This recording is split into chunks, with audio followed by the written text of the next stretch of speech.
네, 지난 화요일 양대 지수의 흐름은 엇갈리면서 마감이 됐습니다. 코스피 지수는 상승 탄력을 받았습니다. 1% 넘게 오르면서 1960선까지 회복을 했었는데요.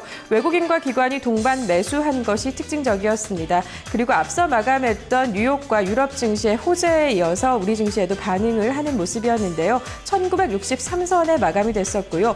반면 코스닥 시장의 흐름은 조금 부진했습니다. 소폭 조정을 받으면서 563선에 거래를 마감했습니다.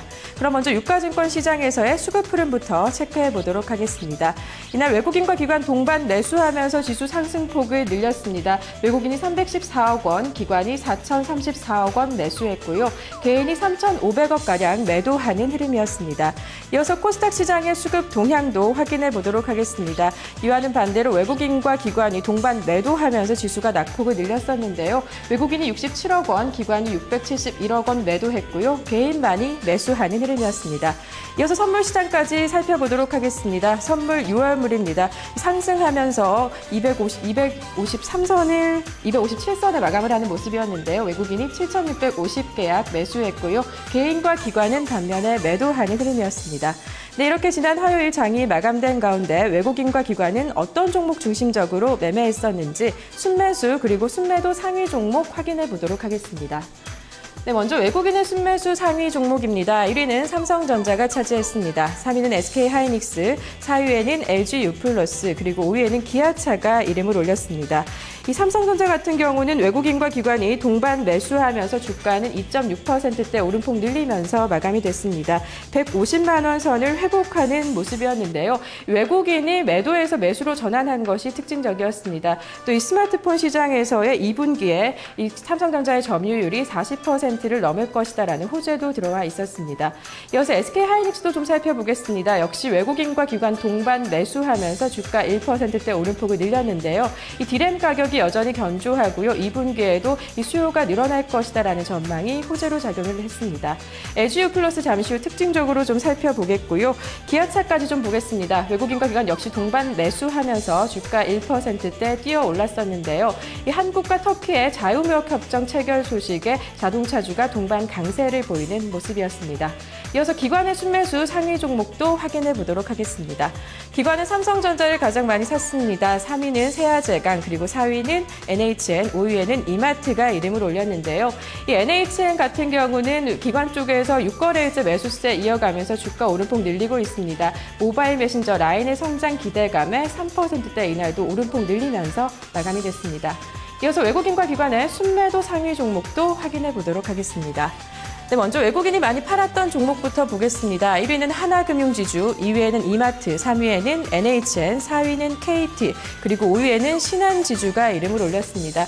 이 하나금융지주 잠시 후 특징적으로 좀 살펴보겠고요. 신한지주 같은 경우는 외국인이 3거래일째 매도하면서 주가 약세를 보이고 있습니다. 1분기 실적이 부진했다라는 소식이 악재로 작용이 됐었는데요. 이날도 소폭 조정을 받으면서 마무리가 됐었습니다. 이어서 기관의 순매도 상위 종목도 체크해 보도록 하겠습니다. 기관은 LG디스플레이를 많이 팔았습니다. 3위에 랭크가 됐고요. 4위는 SM, 그리고 5위에는 LG유플러스가 이름을 올렸습니다. SM 같은 경우는 외국인과 기관이 동반 매도하면서 이날 8%대 급락하는 모습이었습니다. 엔터테인먼트 관련주가 이날 약세를 보이는 모습이었는데요. 기관에서 차익 실현 매물이 대거 출회되면서 약세를 보였습니다. 그럼 이 가운데 외국인과 기관의 순매수 특징주 확인해 보도록 하겠습니다. 네, 순매수 특징주는 LG유플러스입니다. 외국인이 많이 샀던 종목 중에 하나인데요. 외국인이 2거래일째 매수세 이어가고 있습니다. 외국인 순매수 4위에 이날 랭크가 됐던 종목인데요. 그럼 마감가부터 확인해 보도록 하겠습니다.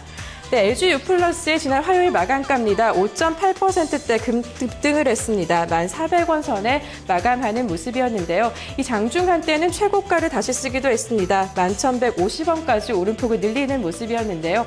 이날 실적 발표가 있었습니다. 예상대로 호실적을 발표하면서 주가 흐름도 좋았었는데요. 그럼 1분기 실적을 좀 체크해 보도록 하겠습니다. 네, LG유플러스의 1분기 실적입니다. 전년보다 모두 증가한 모습을 확인할 수가 있습니다. 매출액이 2조 8,500 1,596억 원으로 12.6% 전년보다 늘어났고요. 영업이익도 85.1% 늘어났습니다. 1,232억 원을 기록했고 순이익도 236%대 증가하면서 흑자 전환하는 모습을 볼 수가 있었습니다. 네, 이 같은 호실적의 장 초반부터 후반까지 상승폭 늘리는 모습이 특징적이었었는데요. LG유플러스 측에서는 이 같은 호실적에 대해서 2011년부터 LTE 시장에서의 꾸준한 성장이 이 성과로 이어졌다면서 무선 서비스 수익이 특히 향상되면서 영업이익이 1,000억 원을 돌파했다라고 전했습니다. 이어서 외국인과 기관의 순매도 특징주도 확인해 보겠습니다. 네, 순매도 특징주는 하나금융지주입니다. 최근 금융지주사들 흐름이 좋지 않은데요. 이날 낙폭을 기록했던 종목입니다. 네, 외국인 쪽에서 매도 공세가 있었던 종목입니다. 외국인이 이 거래일째 매도를 했고요. 외국인 순매도 1위를 차지했었는데요. 그럼 주가 흐름부터 확인해 보겠습니다.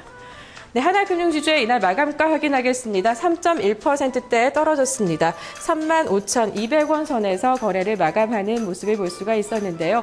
앞서 말씀드렸던 것처럼 금융지주사들 1분기 실적이 부진할 것이다라는 예상에 부합하는 실적을 내고 있습니다. 실적이 전반적으로 부진하게 발표가 되고 있는데요. 하나금융지주 역시 그 여파에서 벗어나지를 못했습니다. 지난 4월 26일에 실적이 발표가 됐었는데 이 순이익이 2,898억 원으로 전년보다 78%대 줄어들었다라는 소식이 연일 악재가 되고 있습니다. 이에 따라서 주가도 약세를 보이는 모습인데요.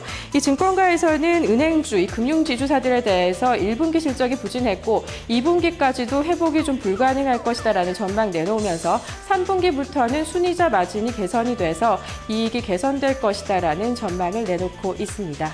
지금까지 지난 화요일 마감한 국내 시장의 수급 흐름 살펴봤습니다.